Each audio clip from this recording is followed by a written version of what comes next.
we're ready to drop that intro. 2 minutes till the hour. We go live at 7 p.m. every Wednesday. This is like a new... we do go live every Wednesday at 7 p.m. on our own private circuit here on Real Talk Vlogs in Jack and Steve's basements. True. True. We could hypothetically expand to where we have a we broadcast over one of our Discord servers versus having a private call and just people who listen in as we record, because we would still be on video. There is a thing that I seen on... We'll discuss that off air. There's some things I've heard, like, there's people out there who do Patreons. It don't even matter that we discuss it here nor there, wherever there. I mean, this is public knowledge. There are people who do Discords, not Discords, but Patreon services, where members pay for those, like, they donate, like, $1 or $5, stuff like that, and then they're allowed to watch the pre-recording sessions. Or, like, get early access. Are you assuming that I'm popular enough to have a fan club that would pay early money? Yes. Oh, thanks, man. I appreciate the vote of confidence. You know, that's cool. Makes me feel good about myself, you know? Dude, I'm always here. I'm here to lift you up, baby. That's it. Nothing else. Right on, man. What you really need to do is drop that intro, though, and let us get this thing started. I'm going to use my phone to hold down the space bar so that I can have both my hands. I've already figured out a way to mod the system. And take a sip. Hello, everybody. Welcome back to Real Talk Vlogs with Jack and Steve, where two guys are sitting around in their basement right now, pondering the thoughts of a very fine gentleman and want to talk to him about all things two wheels. Guys, on this podcast, Steve and I, that guy over there, talk about automotive culture, drifty things, Audi things, and all things. So, buckle up, let's go for a ride. This week it's Real Talk Vlogs. I kind of shot from the hip and sucked on that one. No, you can see the thing is we're not buckling up. We're throwing a leg over this week. No safety belts on motorcycles. Okay? Oh. You know, we just throw a leg over, throttle wrist down, put it in first gear, keep the shiny side up, that kind of stuff. So. Yeah, I screwed that up. I'm sorry. Not every intro can be a perfect intro, Jack, and we'll roll with the punches this week, man. It'll be okay.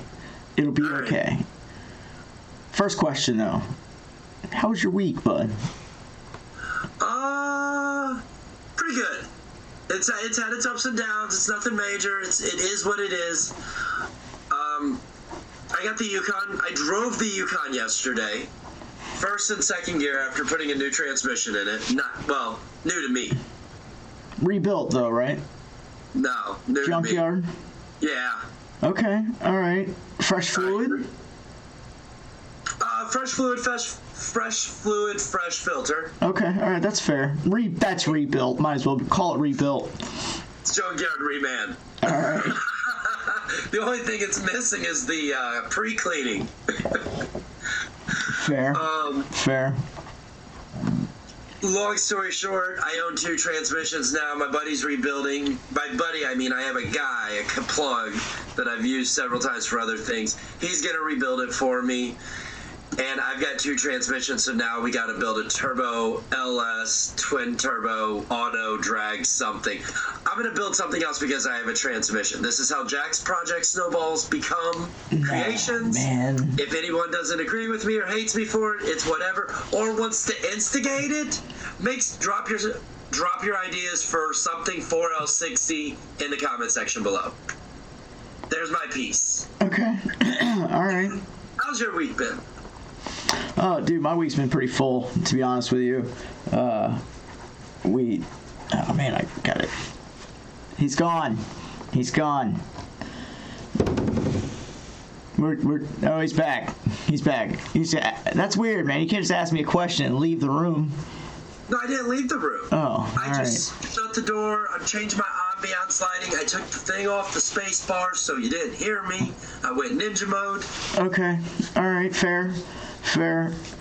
Dude, to be honest with you, to go kind of serious early on, our governor in Virginia signed a vaccine mandate following along with President Biden's vaccine mandate that's held up in the court system right now. And so as part of that mandate, any company that has more than 100 employees is supposed to require a vaccine. So our company falls in that list. And they've not handed down the heavy hammer saying you have to have a vaccine, but they're essentially asking for paperwork to say, have you been vaccinated? Where's your vaccination paperwork? Who'd you get vaccinated by? What day did you get vaccinated on? If you fail to fill out this paperwork, you can suffer consequences up to and including termination. It's a very heavy situation at work over what a lot of people consider private matters. So yeah, no, 100%. It's my business. It's my coworkers' business. We're supposed to be considered mature adults that if we're ill, we can stay home. And I would like to think that all of my coworkers have done that. And we haven't had any issues at our office or within our company. And so I still think my privacy matters. And I'll leave it at that because, everybody's open to their own decisions in their own regard and their own family choices. And, but I don't like handing out my information, whether it's related to public safety or not. I mean, the reason that they're talking about public safety, but I'm not out there asking everybody in my office what prescription medications they're on to make sure that my vehicle is safe in the parking lot if they're, operating under the influence of prescription medication. I'm not out there asking that. I'm trusting that they're being responsible enough to operate their car in a legal and reasonable manner near mine. So let's keep it the same way. So that's going on in my office in work and stuff. So I don't think I've name dropped who I work for right now, but I'm not gonna talk about them in a negative manner because I do like what I do and where I work. So positive note, decided to get on the PRI bandwagon. So taking a little road trip through, maybe a road trip. I'm not sure if I'm gonna fly or not. If I want to fly to Wentzville or to St. Louis and then ride with you out there, ride with you back, and fly back. Or if I want to get in the van with the mattress, drive out, crash, sleep, not actually crash, but sleep, hang out in Indy and then drive home. I gotta check plane prices, ticket prices, and all that stuff. We'll figure out what we're doing, but I'm excited to go. I've never been. There's some folks locally that have discussed going, so I may see some familiar faces while I'm in Indianapolis, which would be cool. That's funny. Wookiees prep's a full go. I touched base with the off-site house owner folks this week, and we're still in good shape. And there's a lot of parking space at the house.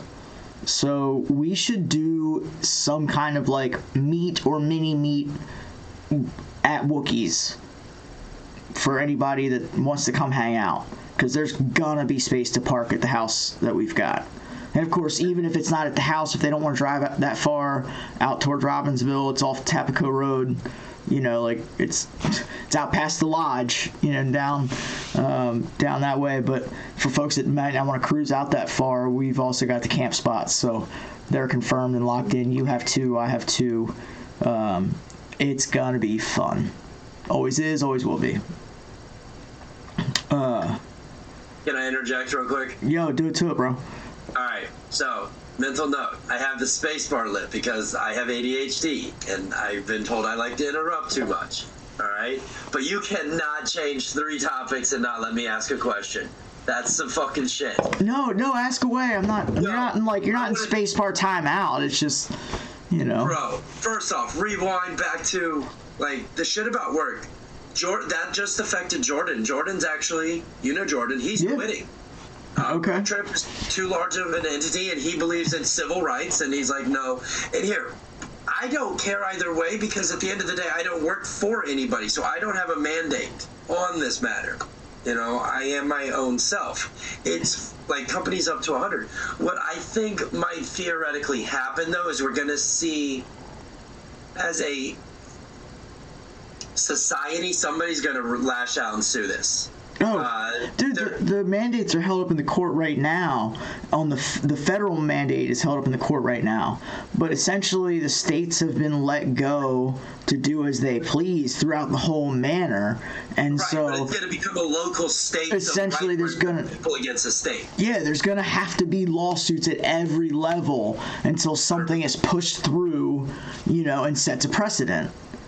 And even if there's a precedent set at the state level, it's got to be appealed and taken to the federal level before the federal courts will make a decision.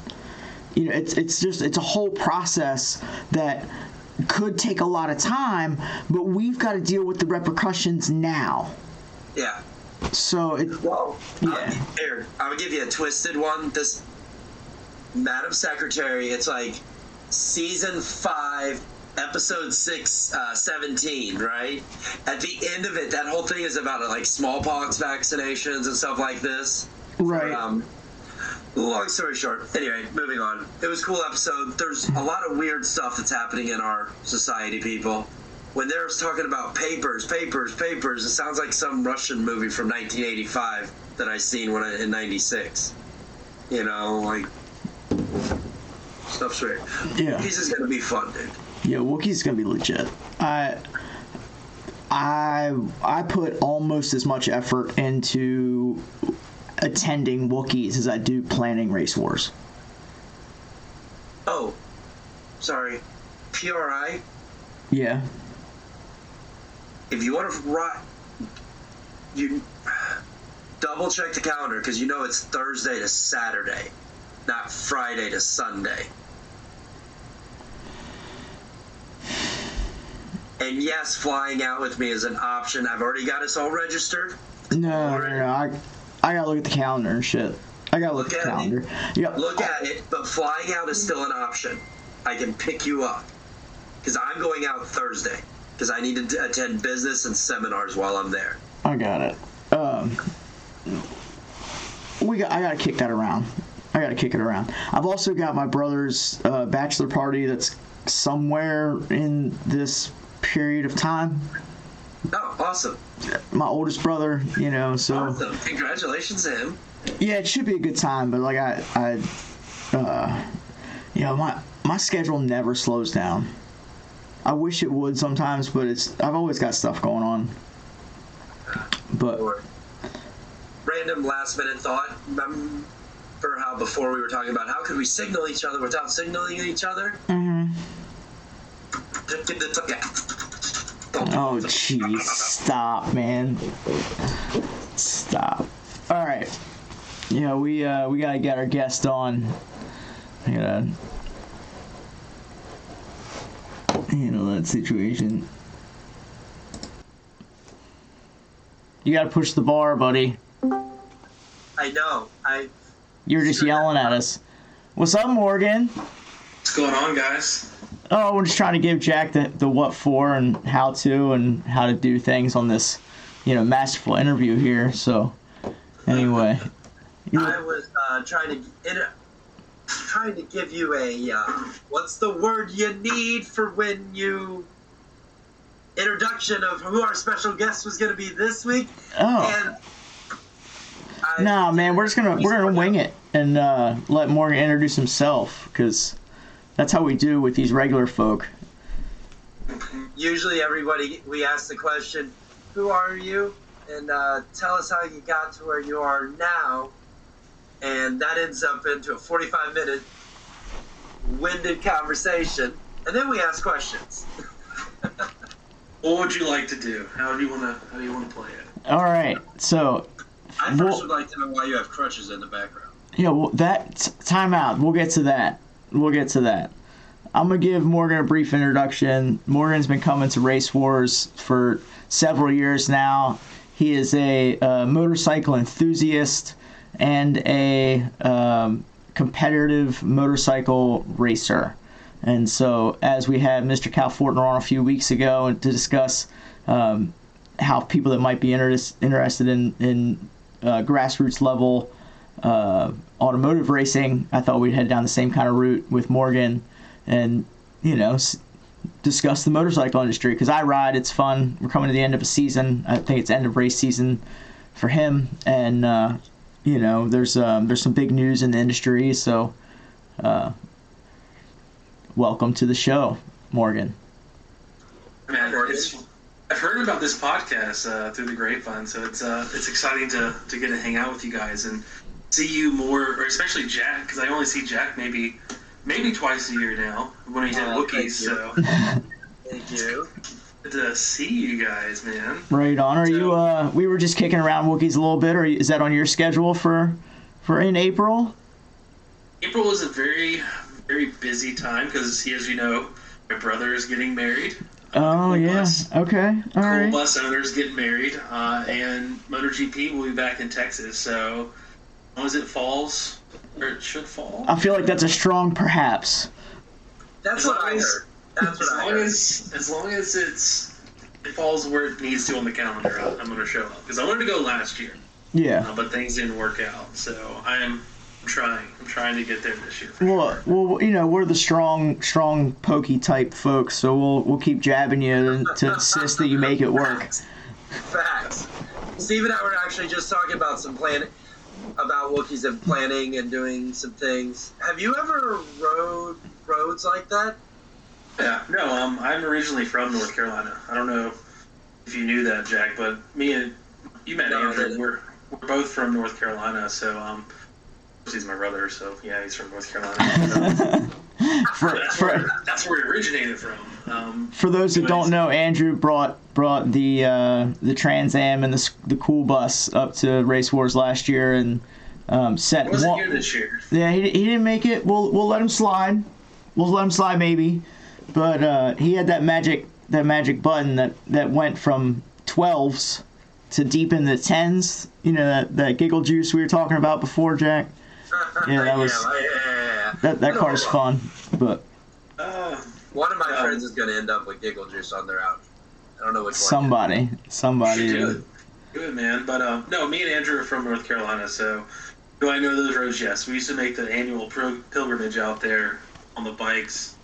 I went to Deals Gap probably half a dozen times, if not more. Right on. Before I moved to Virginia.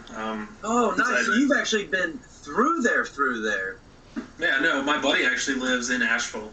I have a buddy that lives right outside of, it's kind of outside. It's the mountains though, so you not super convenient. Like he's like probably 45 minutes west of Asheville, and I haven't been down to see him since the eclipse. You remember the total solar eclipse? Yeah, I remember that. He came right through Asheville, so I went down to my buddy's place in Asheville to watch it.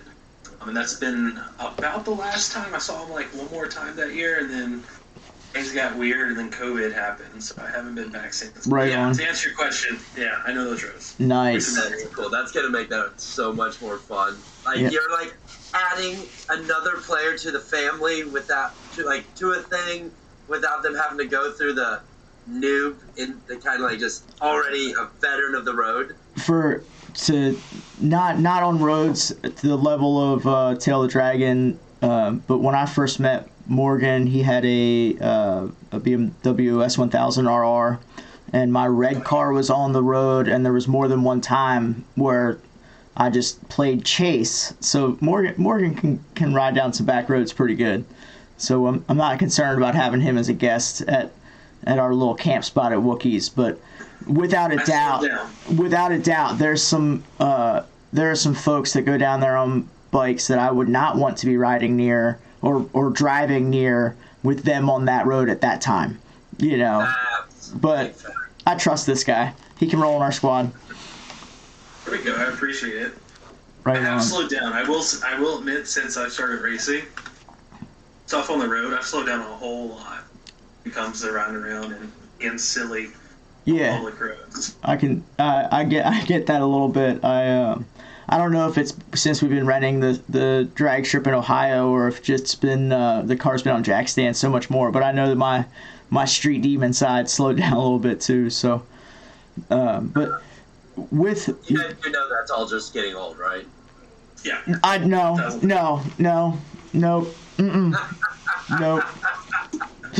So you talk about slowing down on the road since you've been racing. It's the Championship Cup Series, correct? Am I correct in saying that? Yes. So give us a rundown of what you ride and what your kind of schedule is for the seasons on average. Yes. So motorcycle season, like motorcycle race season, is actually pretty long. It's a pretty lengthy endeavor. It usually runs from about March until now. Okay. So it's truly, you get the winter off with the motorcycles, and that's really it. You get December, January, February, because come into February, beginning of March, people are starting to ride in the southern states. And so CCS is the club level. Okay, so CCS covers, there's lots of different clubs that you can ride through it. There's Azra, there's Wira. I run with CCS because I'm lazy and they come to Summit Point. Summit Point's like The local. 25. Yeah, it's like 25, not even minutes from my house. So that's the main club that I roll with. But they cover huge swaths of territory. So the East Coast, they'll cover the Midwest, they do the West. So it's a nationwide thing, but it's not necessarily, I would consider, like a national championship. You can compete nationally if you move up to what they call Azra, which is kind of like the precursor to America's top level, which is MotoGP. Okay. MotoGP, sorry. No, Moto Sorry, I'm America. Googling. So let's say Moto Moto. America. So the season itself runs from March all the way till now, really. It's kind of wrapped up. The banquets are starting. In my area, Point doesn't. The big thing is at the beginning of the year, Memorial Day, like the kickoff for the race season in this part of the country, at least around where I'm at. So it goes basically from Memorial Day, and then my last race that I had was about mid-August. It's a little bit shorter just because it's colder. Mm-hmm. But if I wanted to compete, I could start as early as February, being as late as early November. If I wanted to. And have enough. So would that be like, how far would you have to travel then? In order? You travel as far south as Florida for like Daytona 200. It's the big race, right? The Daytona 200. And then you can go as far. Is that the same weekend as the 24-hour race, or the weekend prior? I know it's like way. It's all wedged in there. So Yeah. There's like the traditional bike week that happens. There's Daytona 200. There's another race, and it's all kind of like it's the kickoff of the American motorsports season. Basically. Yeah. It's kind of when it all starts. Is down at Daytona. I'm curious about this race. So you say like Daytona 200. The first thing that pops in my mind is like Daytona 500 super speedway doing what? Is that literally what they're doing on a it's bike? the same track. They have it's a road That's course. Cool. So there is a road course, but it's barely a road course. It's like a couple little hills. Yeah. The main thing is the speedway, and it's on the Daytona racetrack. Like it's at Daytona. Oh, cool. And if you win that race, it's bragging rights for forever because it's the Daytona 200, right? So last year, Brendan Posh won the Daytona 200, and he's one of the up-and-coming, hopefully one of the up-and-coming futures of American motorcycle racing. We'll see. He went over to BSB, which is British Super Bikes.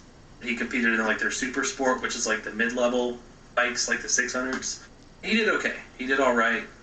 But the BSB is difficult. That's a whole other conversation about Moto America versus BSB. But yeah, you get bragging rights for life. You get a sweet Rolex, and your name gets a Rolex. Yeah, Really? That's dope. Yeah, you get some respect on your name if you win the 200. Hey, I mean, come on. Let's be practical here. Football, you get a ring. What the heck am I gonna do with 10 pounds of gold on my hand.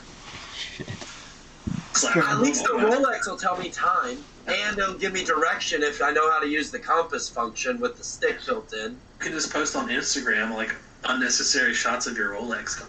Hey, do you guys know what time it is? Check out my Instagram to find out. Every hour on the hour updating the Instagram.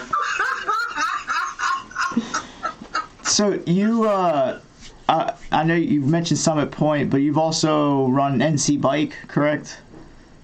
Yeah, so tracks that I run, so I stayed local with CCS mainly to reduce cost.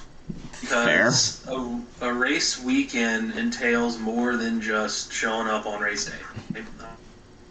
There's practice, depending on what series you're running, right? There's qualifying days and there's race day.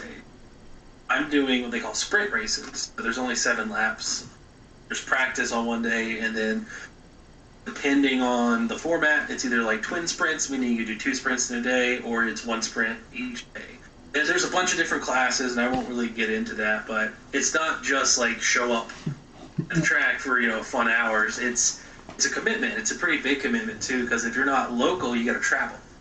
And that was one of the things that I realized. You have to travel. You got to drive. So you got to travel. Well, no. You got to travel to these places, so you got to take time off of work to get down there. You have to be there and hurt yourself, and then you got to take time off of work to come back.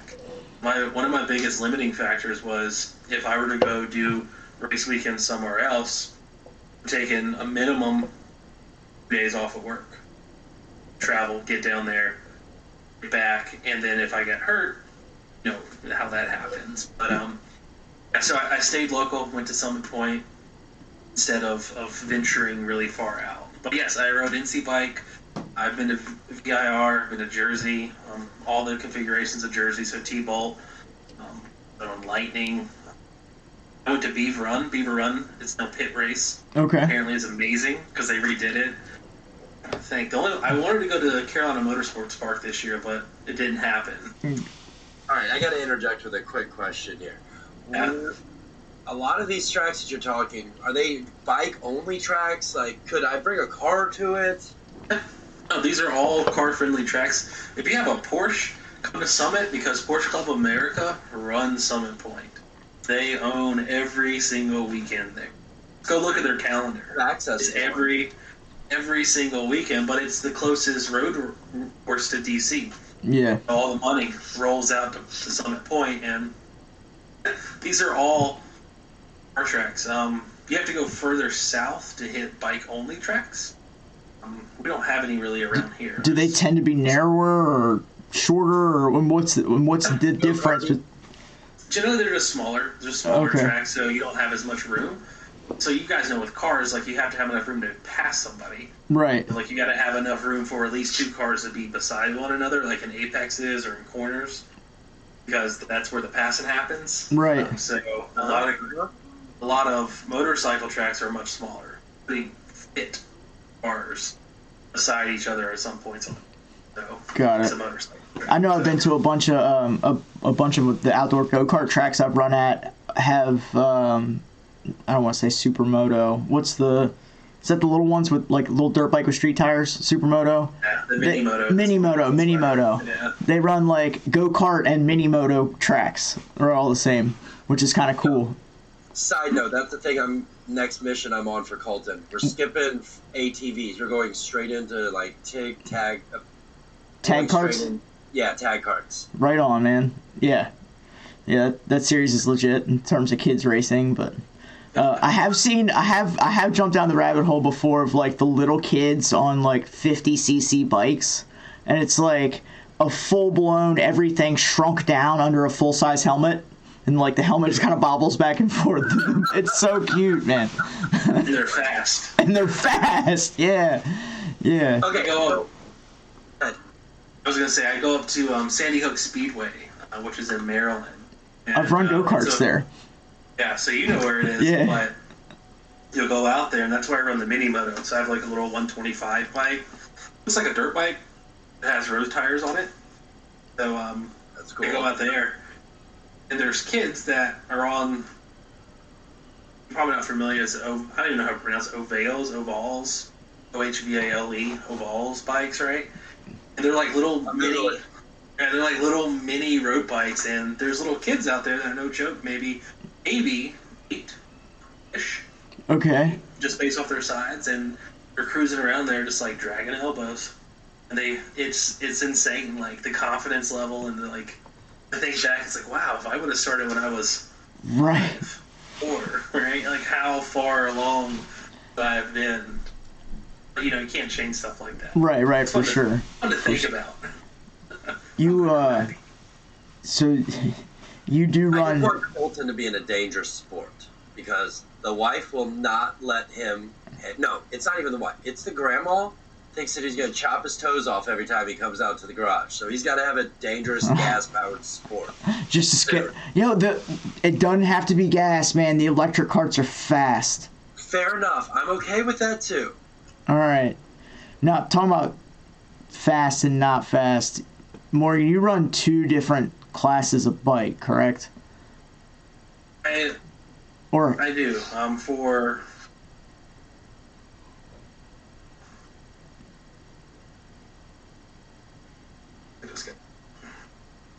Speak up, buddy.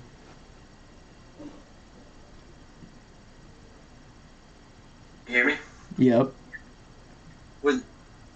I think it seemed like he might have been. Did he leave?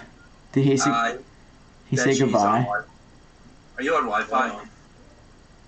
Yeah, I'm Wi-Fi. On a laptop, though.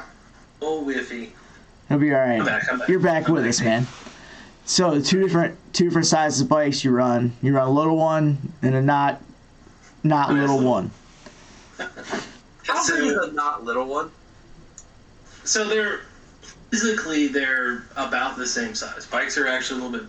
They're larger than you think they are when you see them in person. Mm-hmm. These bikes are about 6.5, 7 feet long. So even the little bikes are full-size motorcycles. When I say little bike, remember Roddy's KTM 390 at Wookiees last year? Jack? Oh, I didn't know you were talking to me directly. Yes. Yeah. So his smaller bike is dimensionally pretty close to that. So the little bike's a 300. And the little bike, on its best days, right, when it's running the good fuel, might make about 32 horsepower total. The most. Nice. She tops out with a draft about 110, maybe. Bro, I think our lawn tractor makes about 32 horsepower, I'll be honest. About 32 horsepower, about 110, that's about all I'll do. And then I have a 600, right? So double the displacement. The 600 on the good gas will make about 115 horsepower. And then she'll go about 155, 160. That's rolling. Dude, okay, so we're just, for perspective speaking, not everybody here is bike people, so before we lose everybody on what the heck is that, don't stop watching this, but go over to Donut Media. They just did a thing about, and matter of fact, the Panigale is on this list of like, how fast is fast, what's ridiculous, and what's like where did it all start? They did the D list thing. Did you see that? Morgan, did you see that? Yeah. But I'm just saying for perspective, like that's a lot. Like 148 horsepower really is a lot of power. Yeah. It's after about 120 horsepower. It's not hard to spin the rear up on a bike. It's easy to do it on the 600. Once you cross over that like 100 horsepower mark, things change. So the little bike that I race is a 300, and that's primarily for cost, if I'm being honest. It's cheap to run. You don't kill tires is the big thing. On bigger bikes, like a bigger displacement bike. No, you just, as a drift guy, you know, right? I don't know the price of drift tires. I don't know if they're like, oh, these are disposable, like, once one lap and you're good, but... Like, we won't talk about it right now. Big bike tire budgets for a weekend, $1,200 to $1,500 a week tires. So about $400 a set. So that kind of gives you an idea about how many sets you need or how many tires you'll go. It gets very pricey very fast. Yeah. So the small bike where I can run a set and maybe get through 2 rounds because they don't eat the tires up as much. Enough power. So how do you balance your? Obviously, you're balancing when you lay out your season. You're doing it. Are you like it's two different?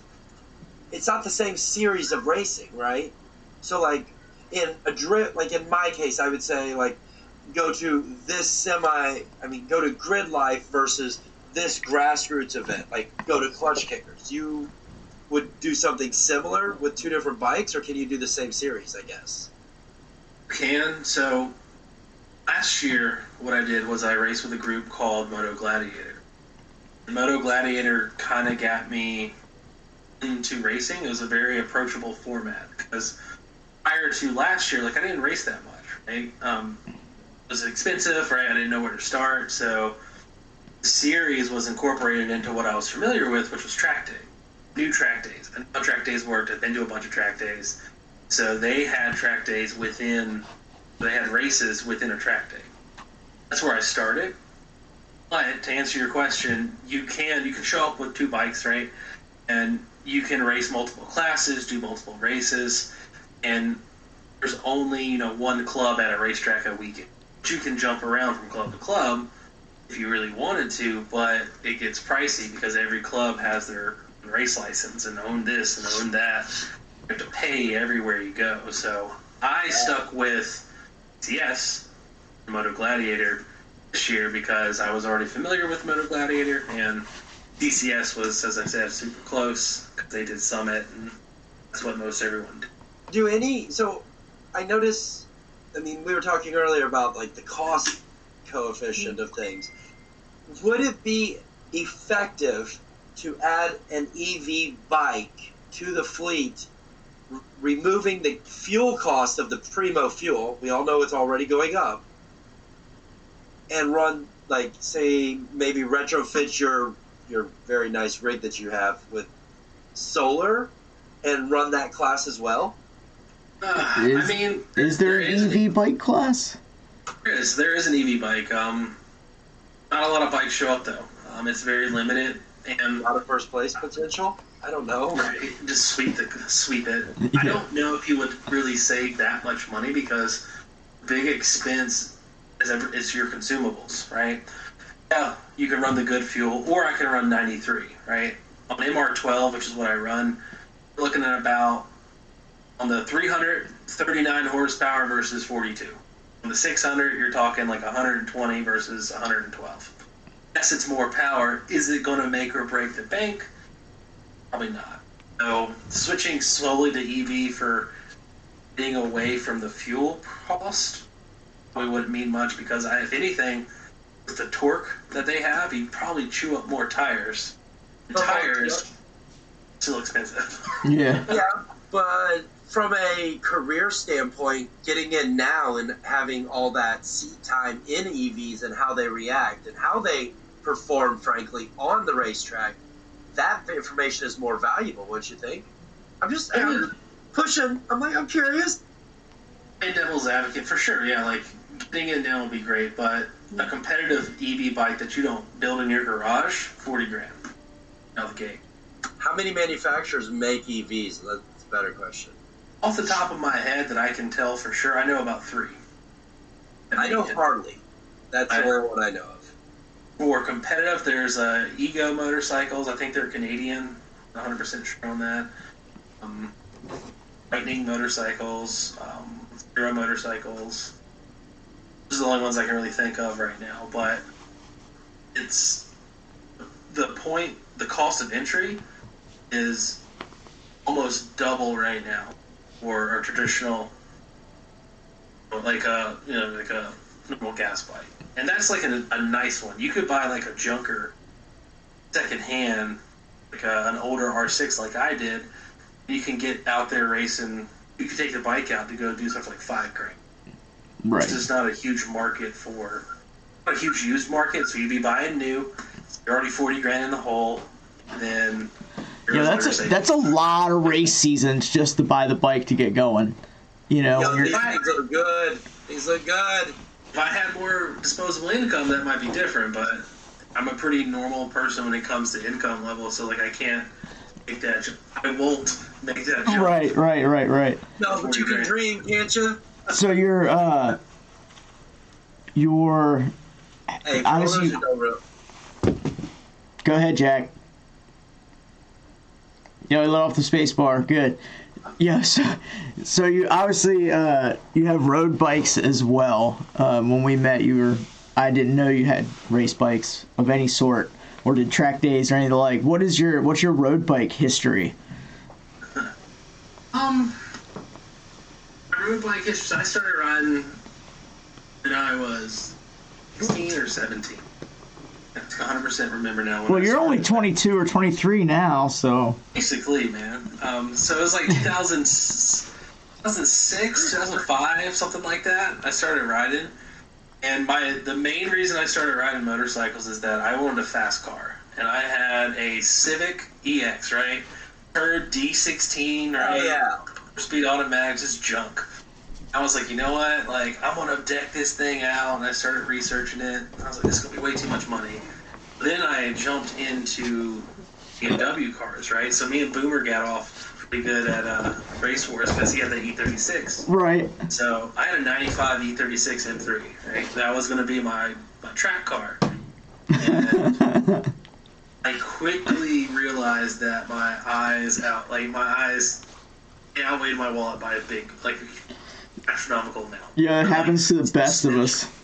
Suspension for cars, you guys know, is dumb expensive. Tires. Just learn how to work on it all yourself. It'll be fine. You can do it. You're good. That's the thing. Like, I don't know but my dad was a heavy equipment mechanic, so I worked on like diesel equipment and stuff like that up until I moved. Around toolbox. Like, although just doing my own work wasn't going to be enough. Like, I was like, wow, these things are just really expensive. Yeah. So I did one of those things where I stepped back and I was like, all right, I can spend $5,000 on my M3, get some nice tires, some nice suspension, a couple power things, or I can spend $5,000 in a motorcycle that will walk away from any road car on the street. Now, at the time, that's all I cared about, right? Everyone goes to that phase of fast. Yep. I want to go fast. That's all I want to do. But that's because everyone thinks fast is the only way to be fast. It takes a while. We gotta go through the process, right? We gotta see what fast really is. Like, anyone can go fast in a straight line. It's fun, addicting, but so that's what kind of threw me into it. And I started off with a turd, right? It's got a special place in my heart, but it's a turd. It was a 2007, right? It was the only bike I ever bought brand new. Only one I ever bought brand new. And it was a 2007 YZF 600R. A minute to look it up. But it had the banana seat on it, right? So like the single seat front to the back. It was more of like a sport touring bike, and it maybe had 80 horsepower. I was hooked. Like, as soon as I got it, I was like, yep, this is for me. I kept that bikes. Pretty much I didn't have any more money, right? I was just literally a high school kid. Like, that's it. That's all I could get. Yeah, hell yeah, dude. So I had that for about 4 or 5 years, and then I jumped to an R6. And that was like night and day. I basically almost doubled my horsepower, it felt It's like two completely different bikes. Now I understand why people like these things. This is wild. Yeah, you're talking about cars. That's like going from the 318 Ti to the M3. Basically, it was like night and day. So I rocked an R6 for a long time. Quite like that. It is.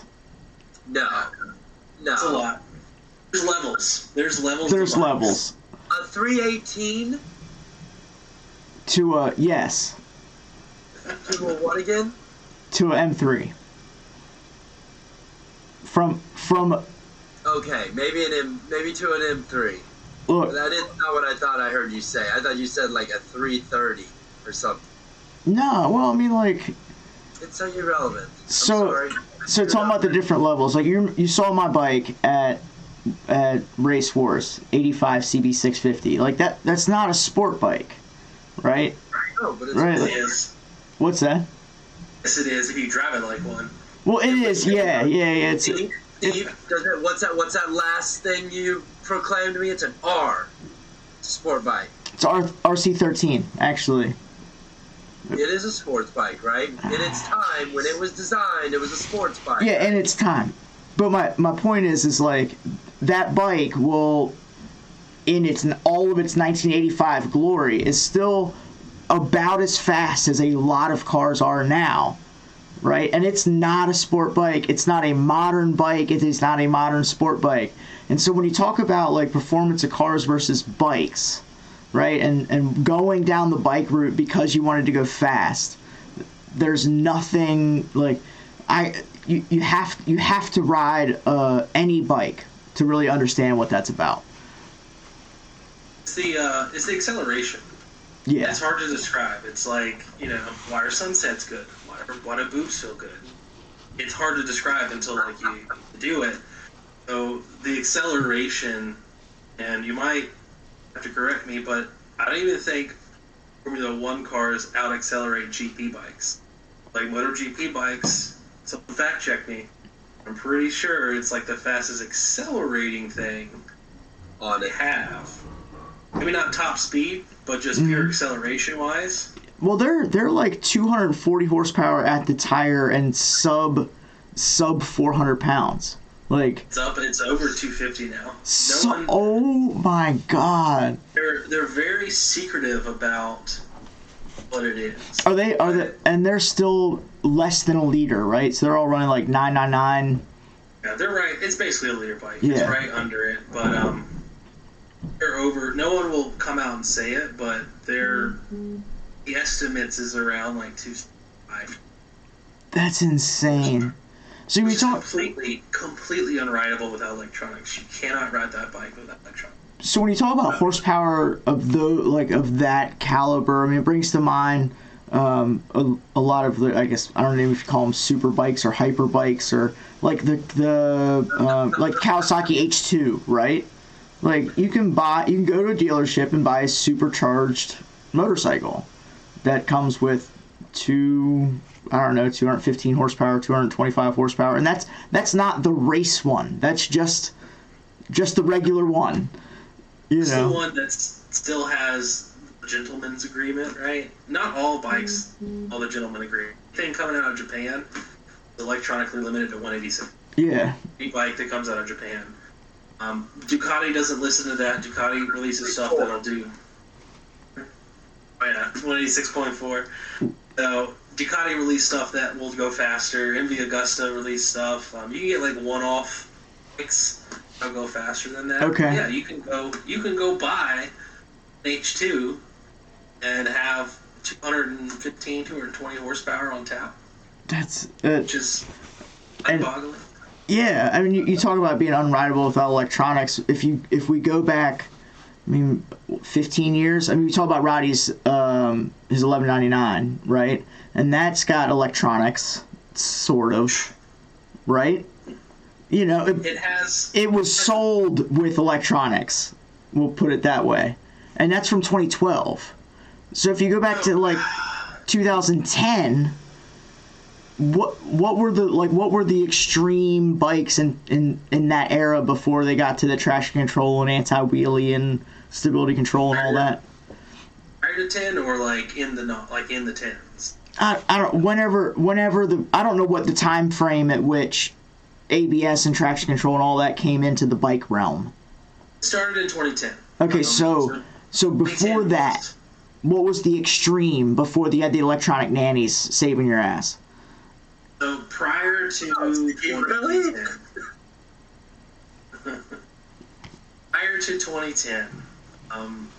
there's lots of really good bikes out there. The Gixxers, right? I might mess up the model number. The K5 Gixxer 1000, right? That is probably one of the best bikes that been made in the last quarter of a century. Oh wow, okay. BMW made the S1000 that I had, right? They based their bike off of that bike. Okay. This is the bike. If you go back and look at that bike in the history of like AMA racing, like Matt Aladdin, Ben Spies, like not Jake Gunny, what's his name? Doesn't matter. But that bike dominated. So for like road racing bike, Gixxer, right? K5 Gixxer can't beat them. Or just silly bikes. The ZX10s, the 04s, 05s maybe. Named Widowmaker. Okay. Is that called the Busa also or something like that? I think it was. No, that's the Suzuki. That's the Suzuki Hayabusa. So this is the Kawasaki ZX10. So Luna bikes are a new invention. Everyone thinks we've had these for forever. We haven't. No. The bikes really came in like the noughts. Yeah, When they started showing up. I was reading like period correct article about my bike, which is 650 cc's in '85, and they were like, and even more displacement than today's modern super bikes, and they were talking about 500 cc GP bikes. They're like- two-stroke too. So. Yeah, well, of course, but the 650 wasn't, and it was dual overcam four stroke, but the There's more. it's more. Knew who they were marketed to. Americans, yeah, we get it. Fact checks are in. You ready for it? What are we fact checking, bud? Don't drop any of the trivia details in your fact check right now. No, I'm fact checking using Reddit. Okay. So on Reddit, I found a picture of somebody doing the 100 kph, and the only thing faster than Formula One and MotoGP is these Le Mans cars and these some rally cars. But Formula One Mercedes and a MotoGP Honda both accelerate in 2.5 seconds, 0 to 100 kph. Fast. Yeah. They're fast. Yeah. Fast. That's insane. But And you're getting pushed up the road on a seat that's like this big around. So Yo, the insanity part that I find is the level of electronics at these MotoGP bikes. Like, people are, you gotta really start, like, they have lateral meters, ABS sensors, they have anti-wheelie systems using, like, I don't even know all of them, but I grasp all of them, like everything on that bike. An EV bike has got to be even more insane, because you can then go back and like adjust the level of input to throttle control versus how much battery output it is. There's ways. you're hype on an EV bike today, aren't you, bud? Bro, I want an EV bike. I've had bikes. That's the thing. I've never told you either. Yeah, because you have. Actually, have we? Yeah. Okay, I've owned bikes. I got pictures of me on them. It's a thing. I'm an old school bike, Morgan. I want to go out in the world and on the record saying that I would ride an EV bike. I would totally do it. They're too heavy right now. They're too heavy. And there is a class. There's the Moto E class. What's too heavy? Give me a comparison for the people in the world who don't do bikes. A sport bike is 400 pounds, 375 pounds. A 450, right? Depending on how old it is. About 400 pounds wet. An EV bike would be 600.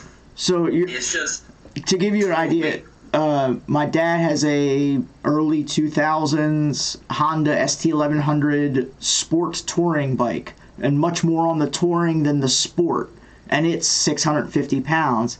So if you're talking about a modern EV sport bike, is the same weight as a 20-year-old touring bike.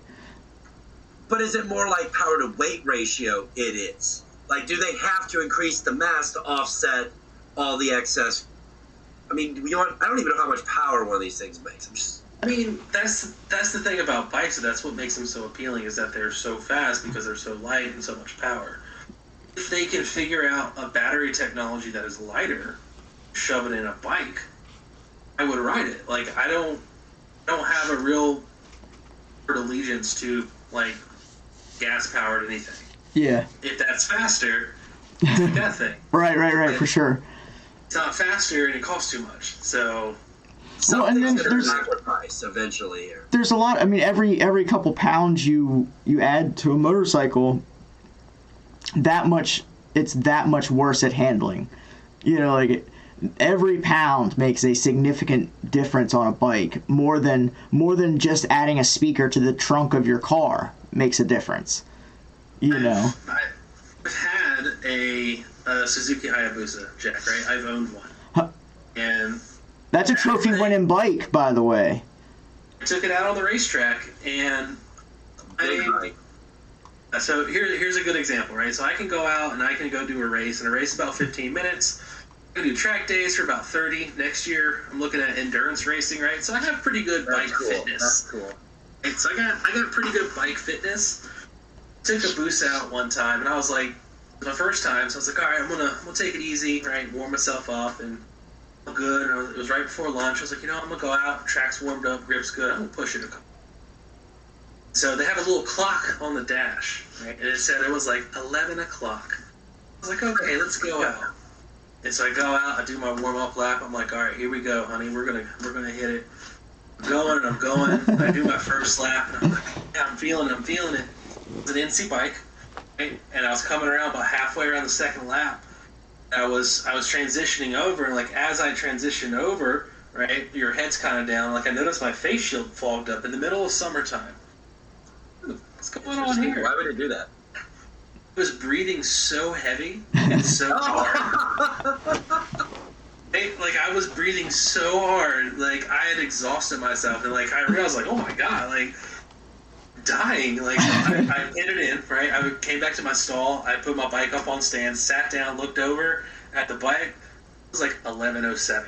Like, that was it. Like it gassed me in like a lap and a half. So it makes a huge difference between a light bike and a heavy bike.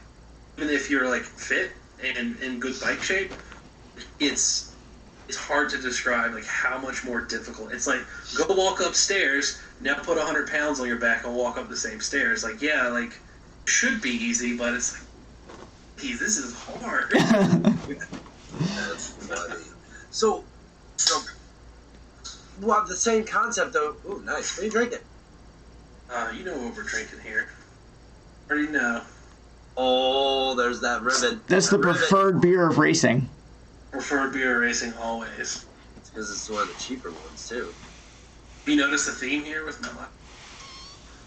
Yeah. Financial literacy.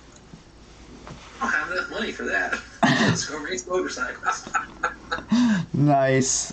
I wanted to get back to Steve-O's question though about the Widowmaker, right? So ZX10, right? Kawasaki ZX10. Leader bikes are a newer thing. Everyone thinks they've been around forever. They haven't. About the mid-noughts, they came out. And it came out because there's some racing restrictions, basically, and then all of a sudden there's this new class. Everyone's doing leader bikes. And Kawasaki got caught with their pants down. They didn't have anything because Kawasaki had like the ZX9s, they had ZX12s, they had all these bikes that didn't really fit with this new class.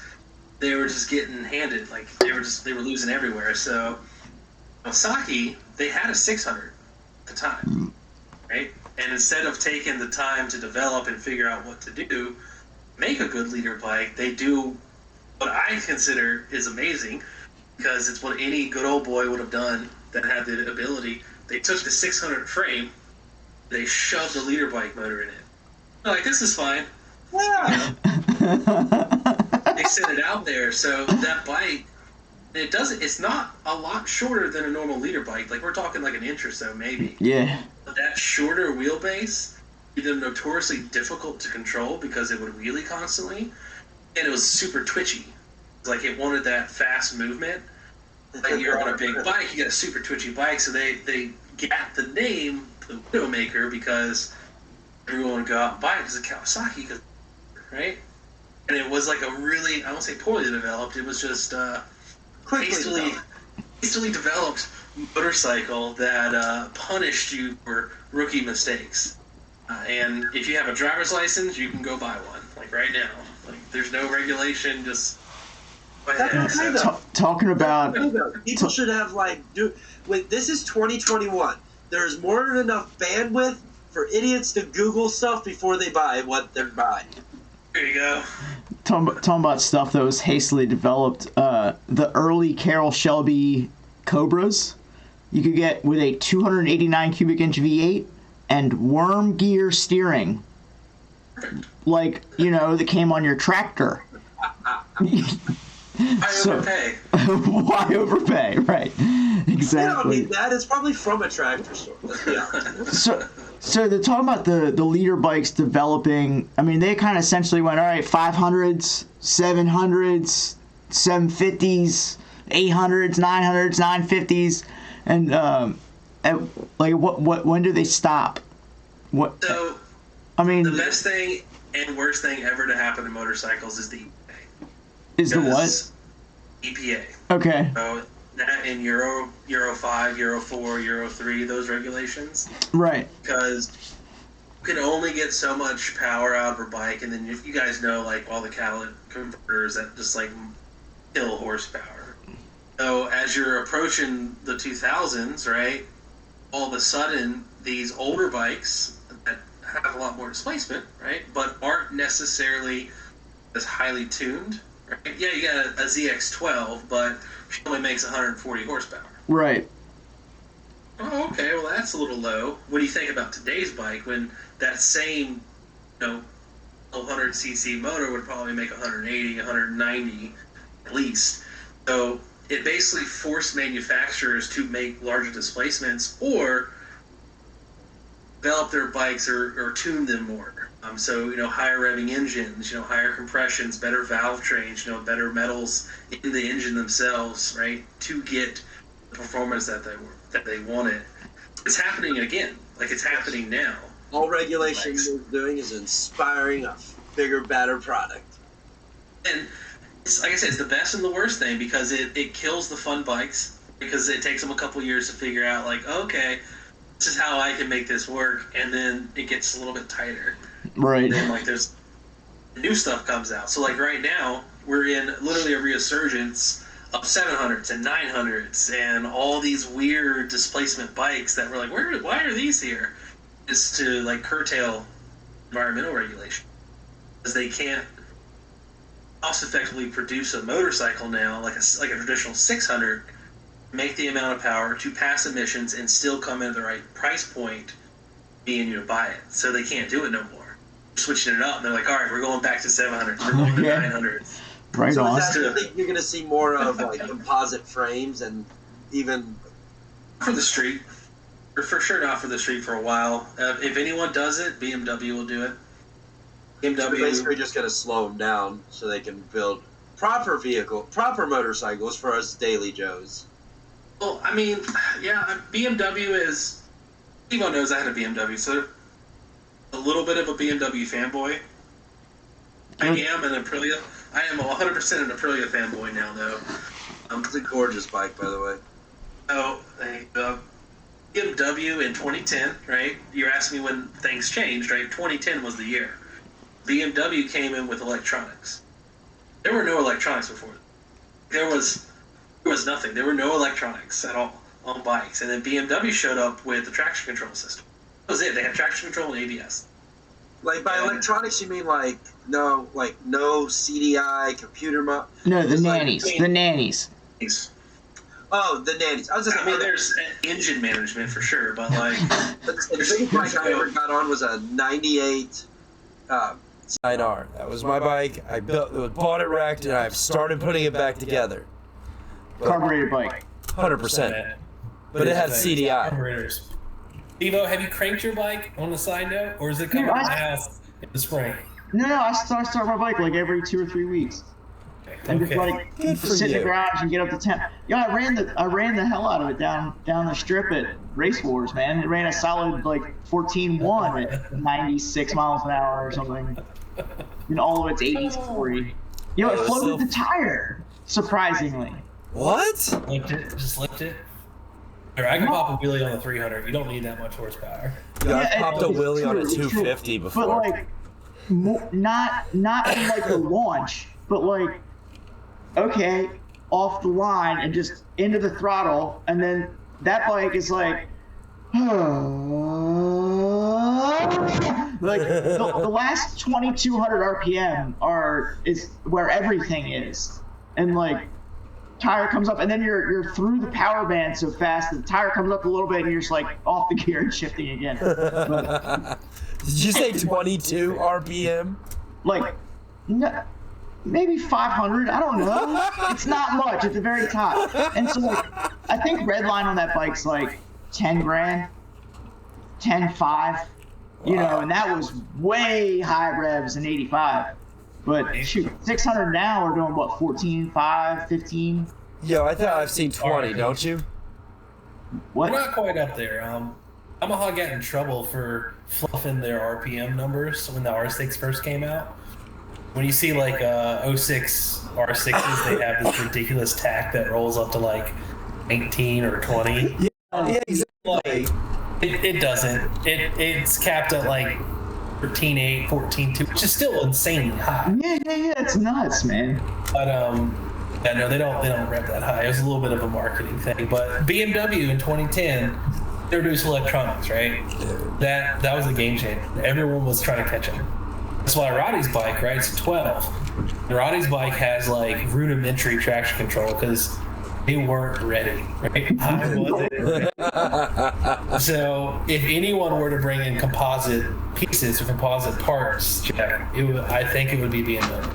Besides like your weird like niche, like little ones, a real life manufacturer, BMW, because they are the only manufacturer that I know of currently offers carbon rim options on like a standard, like a BMW S1000. Right. You can get it from Ducati, I'm pretty sure, but it's not even a niche little bike. Like you have to get their special bikes. right. Like Yeah, you can just like D4R or whatever. That makes you can just go to BMW and add it as an option. Like it's not just composites in nature of materials, but manufacturing methods also. You know, somebody might get into 3D printing and break the entire game over one of these manufacturers and be like, oh, well. No, I mean there's composite parts and rapid prototyping and GP all the time, and it's funny because it's all down at that level. It's all done to rider feel. Some guys run the composite swing arm.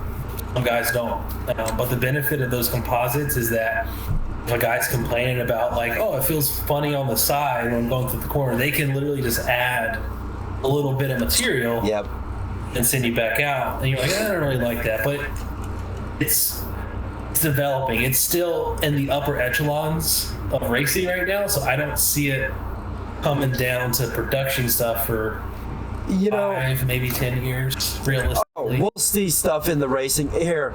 Everything that you're talking about, once again, going back to EV, all of that is going to be carried over there. We're going to see the evolution of racing is going to be fun. The coolest, what we get to watch and the experience is a whole. We get to watch basically what our grandfathers and fathers watched gas-powered racing start as. We get to watch it happen all over again. It's a different industry.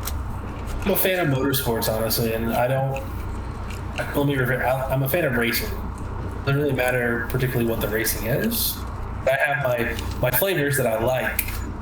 So it's going to change for sure, but at its core, like racing is racing. I want to see two competitors like go at it and be, match each other like turn for turn, like trying to pass one another. Like those are the things that I enjoy. Like I don't see myself walking away from racing just because it's EV. Or just because this, that, and the other. That's how I feel about horsepower. I don't care how it's made. Horsepower is horsepower. It's a unit of measurement. I don't care if you made it with 2 cylinders, 3 cylinders, or an electric motor now. It's cool. Fast is fast.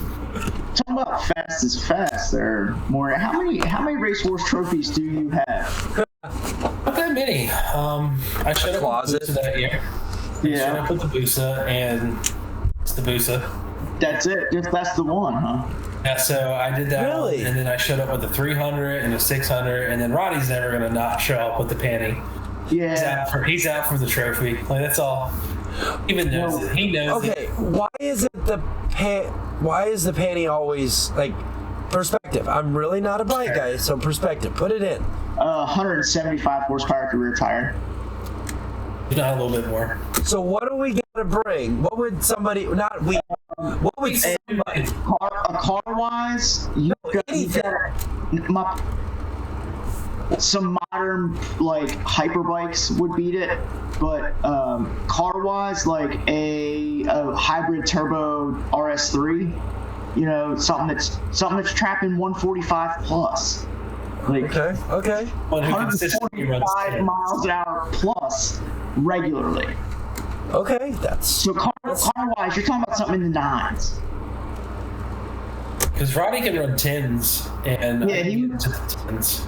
He was 10, 10, 4, 10, 5 at 140 plus all day. But does the bike have more in it? What's I'm that, sorry. Jack? I was just asking if the bike has more in it. It's got more horsepower. Ducati is a brand that is known for horsepower and outright speed. They currently hold in MotoGP. They hold outright speed record. If you want to check it out, it's pretty impressive. Pretty fast for a motorcycle. What is kilometers? What's the record? What am I looking? MotoGP top speed record. I think it's like 222 or 220. So, yeah. But Ducati's kind of known for bringing the horsepower over the last decade. And that's what they do. They make a bike that runs. It pulls. And more to your question, Jack, does it have more in it? I think if any other 1199 came, it might go. And that's nothing on Roddy.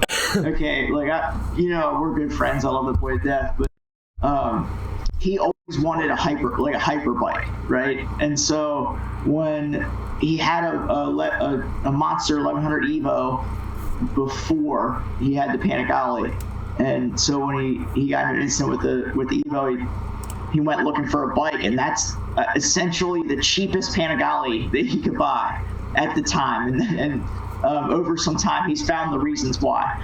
So all right, I found the record. You're telling me the bike that he's on is set the 220 mile per hour record at MotoGP by Andrade I'm gonna screw up his last name. Andrea Dovizioso. That is not the bike that Roddy has. That is the same manufacturer version of the fastest bike. Gotcha. Okay. Yeah. My bad.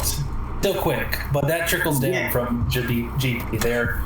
Roddy is all about horsepower, and it's hard to beat a faster bike in a straight line. That's where they make their speed. On a side note, though, isn't Ducati owned by Audi now? Volkswagen, that's it. So I made a promise to myself actually about this a long time ago that if Audi ever made a bike, I would, and in my mind when I said this, the first thing that was popping in my mind was a 1.8T motorcycle here, right? But with that said, I still have yet to fulfill that one. Audi did make a bicycle when they sponsored a Tour de France winner. Really? That's cool. Did not know that. But I think it was $100K to get one full carbon. Oops. But so take out my other checking account. Right. we commented earlier on your crutches in the background.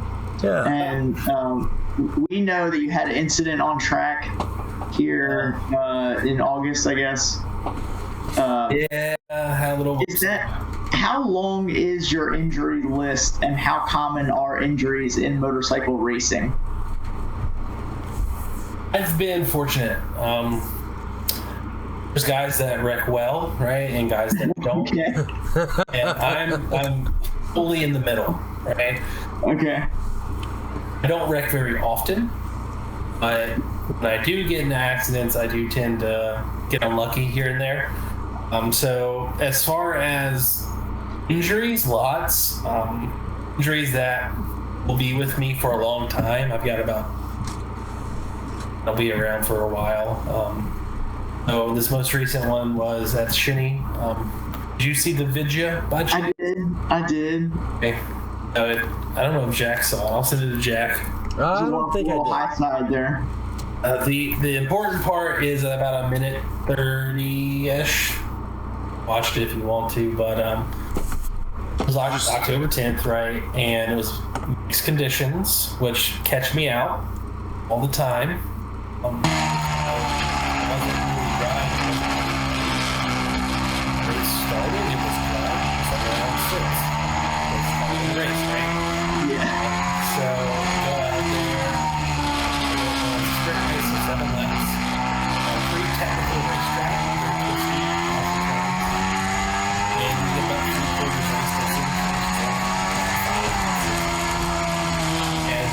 starts to rain. Like, it starts to rain pretty good. Like lap 4, lap 5, it's coming down, and they're going to throw the rain flag, right? Because they will do that. They'll call us in, like, done. Throw the rain flags. So I was like, you know what? I'm gonna roll out of it. I'm just gonna finish the race. Like, I don't care the place I get. I don't care if people pass me. Like, I'm gonna bring her home. It looks wet out here. It's not dry. It looks really wet. So, I'm about, in that video, Jack, I'm about 20-25 seconds, if not more, off pace when I normally run. So, like, I am... What's your speed? Not very fast. I didn't have the GPS on there, but at the wreck, when I actually wrecked, I could have been going more than like 30. But I rolled way out of it, and I was literally just in survival mode. Yeah, yeah. And, I wasn't leaning the bike hardly. Like, I was short shifting, right, to stay low in the RPM. That bike didn't have enough horsepower to, so I was like, all right, whatever. You know something that would be interesting as I'm watching this. Hold on. Sorry, I was. Dang it! Oh, stop. You're the only one doing anything, Jack. I'm sorry. I'm trying to. Okay, I hit the space bar over here to unmute this thing, but yet it turned around over there and it's like going wicked. It's unpausing and pausing the freaking video in the background.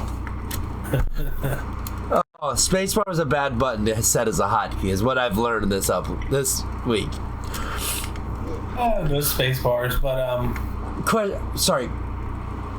I was gonna ask you a question. You know what a draggy is, right?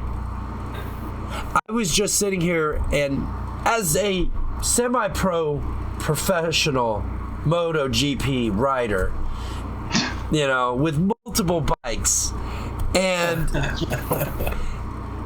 but on a budget, would telemetry data help you? I have telemetry. How? And what are you using it from? I use AIM Solo lap timer, which also has an option for telemetry if you want to hook up brake sensors and throttle sensors. I haven't made the dive into that part of it, so the telemetry that I have is lean angle, speed, and I run cameras, and so I can sync up camera footage with GPS data and overlay it and be like, oh, like, I'm braking way too early. Like, that's cool. That's super cool that you can do that. And since doing that from last year to this year at the track you're watching, I gained about 1.5 seconds. Just by, it sounds really weird, braking less, not braking as much. No, it doesn't. It doesn't. And just going. So it's helped. It didn't help particularly that much on this day. If you've watched it, Jack, once I ran in that corner, I haven't watched all of it. I caught a high side about halfway through that video because you can usually feel it going. You're like, oh man, high side. Let me make a quick adjustment. Right. I didn't feel anything. It completely let go. Like, very odd sensation. Completely just lost the rear end. I mean, in respect to you, bro, you've got a contact patch about the size of a soda can. I should be able to manage it better. You know what I'm saying? I can't just let go and sit me over on a high side.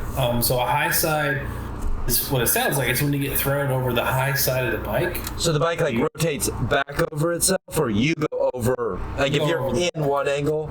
Imagine you were the projectile end of a catapult. Yeah. You get thrown. So most of the time, most accidents are what we call low sides. So you're going around the corner, right, and you're on your knee. And the front will just give out. You'll fall over. Right, you just go down and in. You fall maybe 6 inches, 8 inches, and you slide. High sides when you're going through, and it's usually when you're on throttle, because you're applying throttle at that point, the back end will step out on the motorcycle. So your whole back end turns. And then it'll catch traction. Once it catches traction, the whole bike is going to try to correct itself. So you go from a real steep slip angle, and then it'll just up. Then it throws you. That's what hurts you. I've seen TikToks of ultimate like bike like those, not ultimate bike challenges, but those guys who are like doing some wicked ride wiggle back on things. Yeah. Like those are the real dramatic ones, right? But those hurt you a lot. And oh, dude, the whiplash of that would be ridiculous. But electronics have done, they saved a lot of high sides. But anyways, it threw me off, and I went flying through the air, and I don't really remember exactly what happened. I remember hitting the ground and a couple barrel rolls and like crawling off the racetrack. What I ended up breaking is a bone that I didn't realize existed, which is talus or talus, depending on the doctor, whoever you talk to. So, quick anatomy lesson: you got your heel, right, which is my fist. You got your toes. Your feet go together. Bone that was to use to transfer weight to your big tibia and fibia, your talus. It's the bridge, your big leg bones, and your foot. So it happened. There's a whole story about. That's a bunch of extra. Can we just get rid of that? Yeah, just get rid of that, boy. There's a bunch. Just 3D print me a new one. It's good. You can. That's the thing. That's still a possibility for me, also. Yeah, they just copy the other. Do they copy the other side, or do they make a mold? We'll look into it when I go back in February. I got a 3D printer. You want to go do some black market ass shit? I broke that bone, and the best guess is when I went flying through the air, I dislocated my ankle. And as it was dislocated, my heel came down on the ground, basically punched that bone and just split it. I'm looking at a picture of what you broke. Ow. So it's Ow.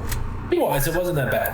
But this one will stay with me. Going back to Steve-O's original question about, is this one will be with me for a long time. Pretty high chance now of arthritis in that foot for forever. A chance for the bone dying, because that bone gets really, really bad blood flow. Anyways, just in general, anyways, it gets bad blood flow. Yeah, what is it with motorcycle accidents and the bones with bad? So I got hit on a bike and I like shattered the scaphoid bone in my wrist. Well, like that's the only bone or one of a couple bones in your body in which the blood that brings oxygen to it is the blood that's returning to your heart, not the blood that's leaving your heart. So the oxygen density in the blood returning to your heart is significantly less than the opposite. So like, oh, you're going to be in a cast for 14 weeks instead of 6. You know, God damn it. Darn the luck. So I've got it's a relatively low chance of the bone dying, but they also gave me a relatively low chance of surgery. And I had to have surgery. So now I'm like, what's going on here? But it's 8 weeks non-weight bearing. I had my surgery back at the beginning of November. So I was already on weight bearing for like a month before that. Right. Also got COVID in the middle of all this. That was horrible. Don't recommend any of that. Okay. No. And then, Did you do the one chip challenge? That's a whole other. That could be a whole other podcast, honestly. And the month of October was just trash. But I'm sorry, bud. 2 months non-weight bearing. So January, I'll be back on it, and then I start PT, and we'll check back in February to see how the bone is healing. And then first week in March is first race weekend, right? I should be back on a bike by March, though. Everything is going to plan. Important note: S4RW has a new logo coming, so you just need to make sure that the same amount of space is available on the side of your bike as before. Okay, good. So I got that injury, and then I also have a blind spot in my left. How is it from? My right eye. Sorry, it's in my right eye. It's weird because your brain. You totally forgot. Brain corrects for it though. You really do. Like when I first did it, it's very noticeable. But over the years, my brain has basically blocked it out. I have to look at something. That's what I was doing. I was looking at like a wall, Okay. When I look at like a white background, I can see it. Okay. If I'm looking at a screen right now with you guys, my brain just compensates for it. That's crazy. But I have a little blind spot in my eye from where I hit my head down at VIR, and the impact actually, it detached, your eyeball sits in like a sack basically.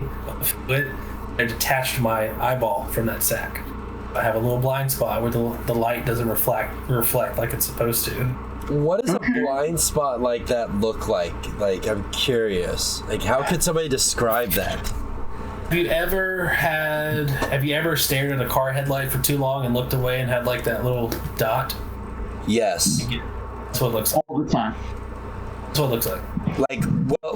Yeah, that's like little flashlight. Like, you stare at any... Again, though. He's added that. Nice. That's great, isn't it? Oh, I didn't even get the space bar, some bitch. All right, so clearly you are. I don't know if we're quite ready for trivia, but you're a competitive gentleman, and we have a highly competitive series here on Real Talk Vlogs with our trivia. And I'm currently working on a leaderboard. It's all right. It's all right. We'll announce that in an Instagram post or something. Okay. I'm gonna let Jack ask all the trivia questions this week because, Big questions. There's 5. Wow, okay. There's Choice A or B. multiple choice. I believe there's one true or false. Just an answer. Just one answer. I didn't play any trickery in you're already injured. I couldn't play the mind trickeries in our trivia. So there's a dolphin coming in for that segment there. But anyway. Oh yeah. We're gonna. Jack, you get him with some questions, man? All right, so you were talking, I was waiting. No, okay. I'm all right, so here's how this works. I'm going to hit you with the trivia. Steve's going to fact check it. And here we go. You ready? To write stuff down, or else I won't remember what you said. But yeah, go. He brought a notepad. He has like files ready to send on, just in case. I like it. What you got? Quiz me. All right. When was the first motorcycle made? 1985. I'm sorry, sir. What was that? 1985 or 1886. Was it? Choice. I have it. It's multiple choice. Sorry. We can. Australia. Okay. So you have it. 1899, 1873, 1885, or 1905. 1885. Correct, sir. My answer. I'm feeling like this might be a little bias rigged. Do I need to give the data that goes with it, or do you know who the guy was that made it? And I would like to be educated. That's what Real Talk Vlogs. In 1885, Gottlieb Daimler patents what is generally considered to be the first true motorcycle. For future reference, Gottlieb Daimler might have been involved with, I don't know, Daimler Chrysler or Daimler Benz for the creation of the first automobile as well. Really? Man was ahead of his time. Yep. Side note: Would you own a Wankel, a rotary powered motorcycle? Yeah, they have a couple out there right now. And it's made one in the 60s. Money, man. Like, it's just money. Jack. expensive. Curiosity. I didn't know if you like. Oh, never. No, I would Piston only. just say price to pay, man. It's up there for those one-off kind of bike. Right on. Fair enough. All right.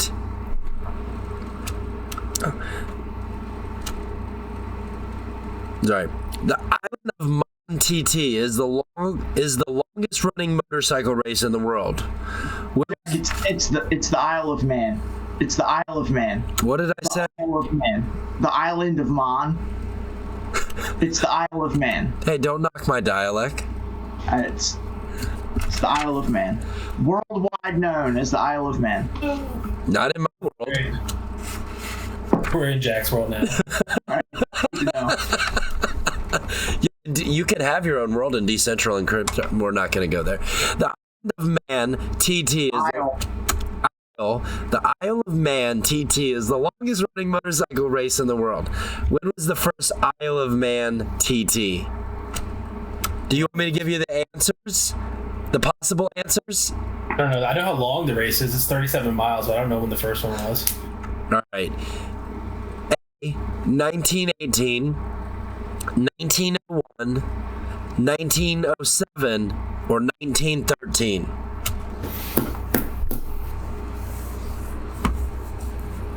13 feels dirty, so let's do 13, 1913. I don't know the answer to this one. Final answer? Sure. Sorry. Well, 7? it's 1907. That was my next one. It's going to be 13 or 7. I know it's 37 miles long. That's about it. What is this race? It's one of the last standing public road races in the world. Pretty dangerous, lots of deaths. Tries to get shut down every year. It's interesting, right? It's very high speeds. We're basically flat out for whole course. Average speeds are in the 120s. I'll send you a link to a video. It's about 5 minutes. It's called The Greatest Show on Earth. It kind of explains the whole thing. It's extremely dangerous motorcycle race. Yeah. Several fatalities every year. I'm looking at Google Images and it looks pretty cool. I see a lot of people with wheels off the ground. It's a really cool race. It's just, I don't know how long it will last. Yeah, it's... Enjoy it while it's here, basically. That's cool. That's legit. All right. So, which of these production motorcycles has the most power? The BMW M1000R, the Ducati 129 Panigale Superlega. Time out. That is a Ducati 1299 Panigale Superleggera. From the era at which they shared homes with Lamborghini for the Superleggera tie-in. All right, we know. Is this an older bike? Because the 1299 Superleggera isn't like a, or is this like a general of these random bikes? Of these random bikes, but it's not an old bike. What about the BMW? Is that the newest BMW or? I'm not done reading the question. It's the M1000RR, not the S1000RR. Okay. I just got auto-corrected, so, in Jack's world. A Kawasaki H2. I'm really going to murder the next one. So you just want to say it for me, Steve? He's already said it. He owns one. Aprilia V4R. H2, because they have a supercharger. I gotta go with the H2. Assume everything else is the same for all the standard stuff, so I'm gonna go with the supercharger H2. You would be right, sir. That was a good guess. Do you know how much it has?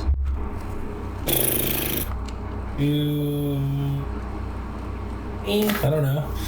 Well, it's got to be over 200 because most road bikes make like 210, 215, so it's got to be like 220. Every bike on that list is over 200. Yeah. I mean, at the engine. Yeah. The Kawasaki might actually make over 200 at the ground, though. It makes 228. And then the Superleggera, they claimed 215. But weren't like all the other V4 bikes like 204? It's not even a V4 though. That's a 1299. That's a L twin.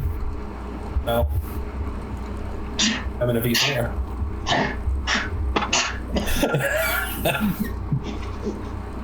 I'm just trying to beat Boomer. Boomer. You just want to be. What was the next question for you? Okay. You ready for this one? No. The only bike on this list with forced induction is the H2. True or false?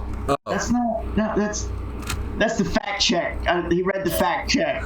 Okay. My bad. That's just additional info. The H2 is the only bike on the list from the last question that was forced induction. If you're not making more power than a naturally aspirated, what's the point? I'm just saying. Yeah. All right. Valentino Rossi has the most Premier level MotoGP Grand Championships with 7. Or was it false? It's true. It's supposed to be true or false. It's been a long day for Jack. That's all it stops. It's True or false? True or MotoGP false? champions. Is it true? He's a 9-time total world champ. At the highest level, he's got 7.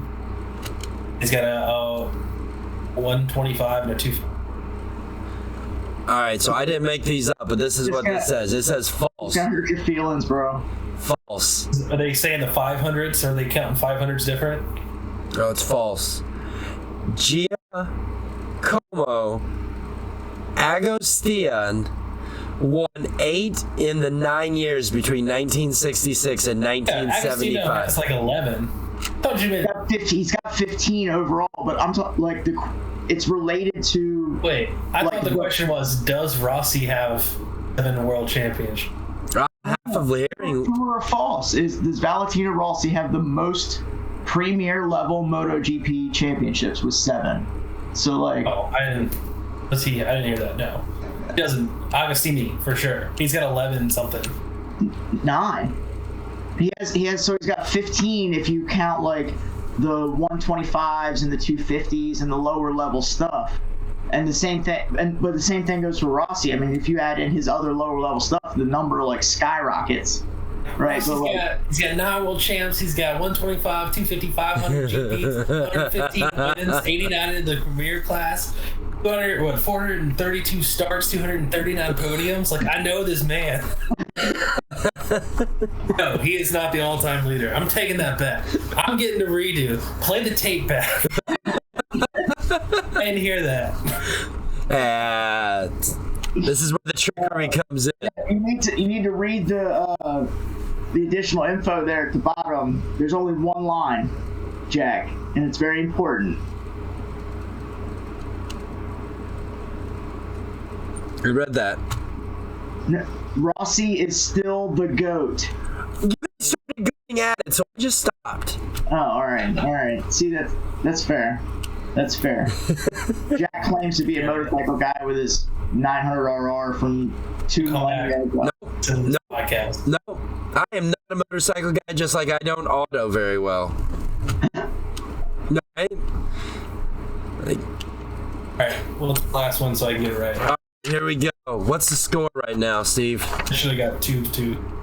We're getting 2.5 out of 4 because the Valentino Rossi one is kind of a little bit of trickery there, and he's clearly got the data, you know. He's just bumped his head too many times to get it fast. I can't see it. You couldn't see it.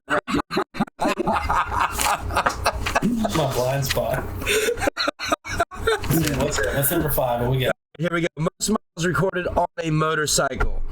A 1966 BMW R60, a 1973 Triumph Bonneville, a 1991 Harley Davidson FXRT, or a 1999 Honda ST 1100. I have no idea on this one. I'm going to go with BMW because those guys are wild. Just ride their stuff all the time. I mean, that makes sense. Answer? I have no idea. Yeah, I would never have guessed this. A 1991 Harley Davidson FXRT rode by Dave Zion had 1 million plus miles on it. Yo, this one shocked the shit out of me.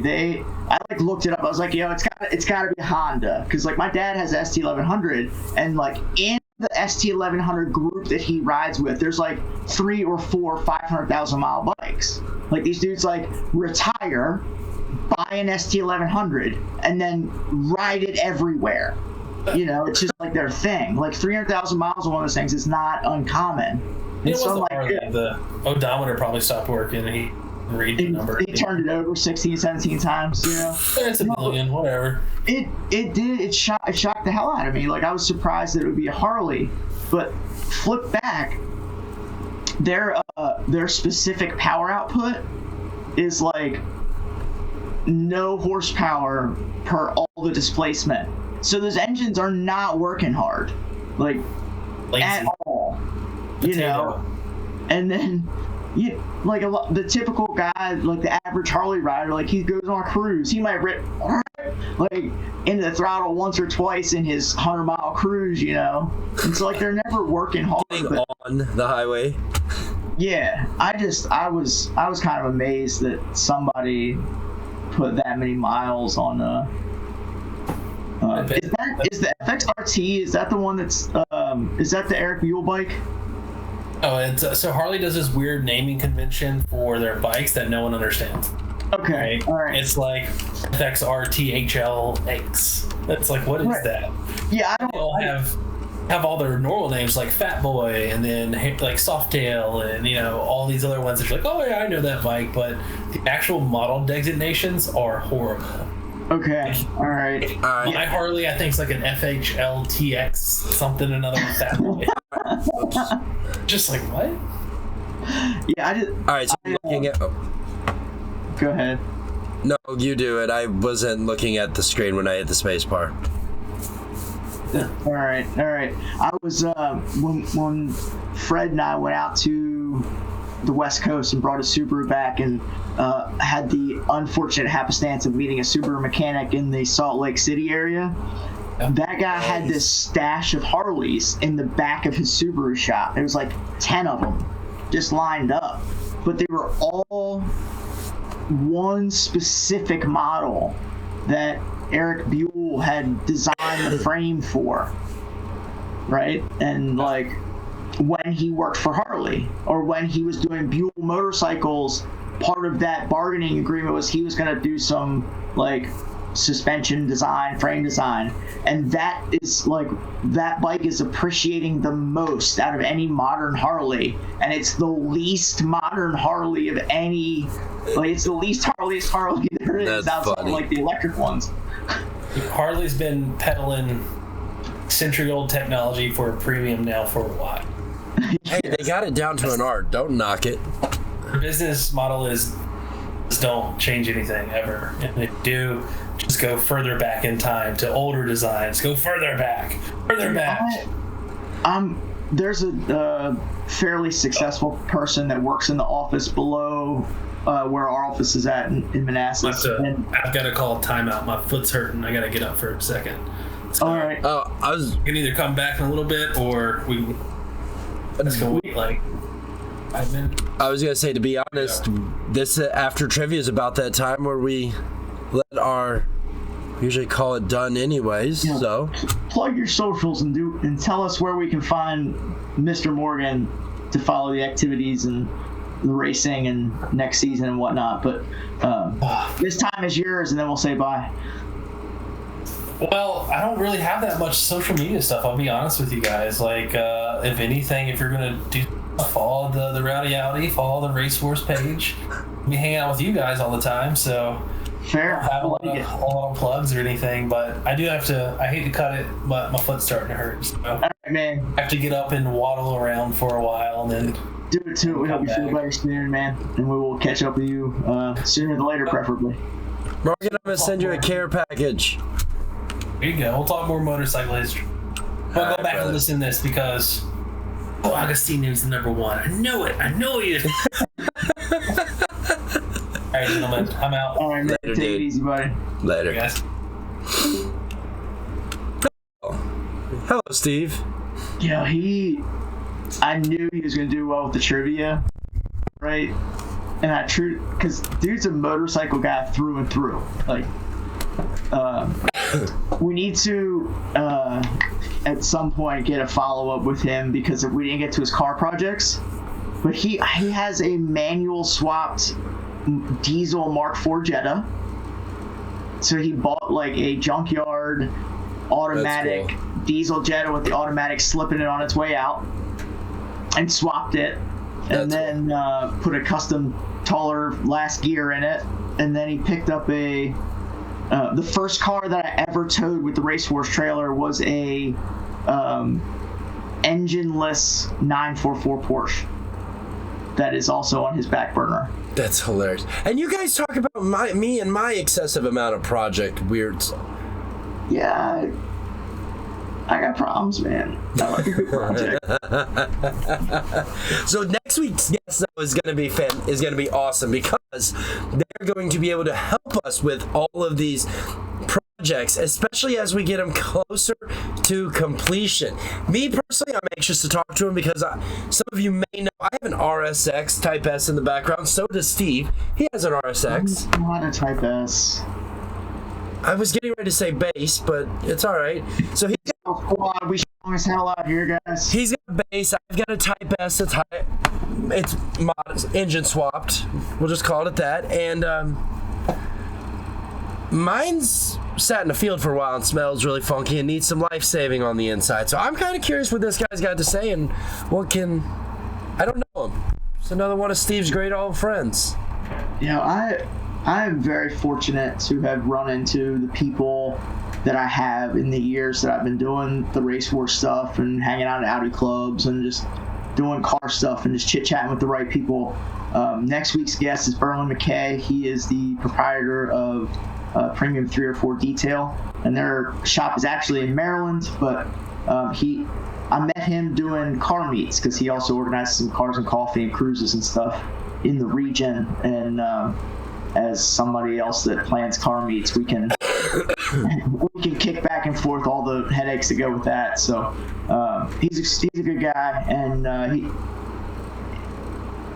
I want to know about detailing is something I haven't spent a whole lot of time doing, but it's an industry that's changing extremely rapidly, especially the last couple of years. So we'll get into that with him next week. But until then, you should follow Jack on Instagram at Rowdy Audi, and you should follow Steve at S4RW. Sorry, S4 Rate. It's all the same. It's all. They know where to find us. We got. It's been on the screen this whole time. Is the reality here? Like, there's a link tree here. You guys can see. He's looking at the screen right now. Yeah, you're right. Yeah. All right, guys. We'll catch you next week. Yep. Remember, every Friday, there's your new upload ready to go for you at your 12:01 morning commute or office visit, whatever you want. It'll be there ready for you. 12:01 Friday morning. Yeah. Later. Thanks for watching, guys. Thanks for subscribing. Catch us on all listening platforms. We're outie. Peace.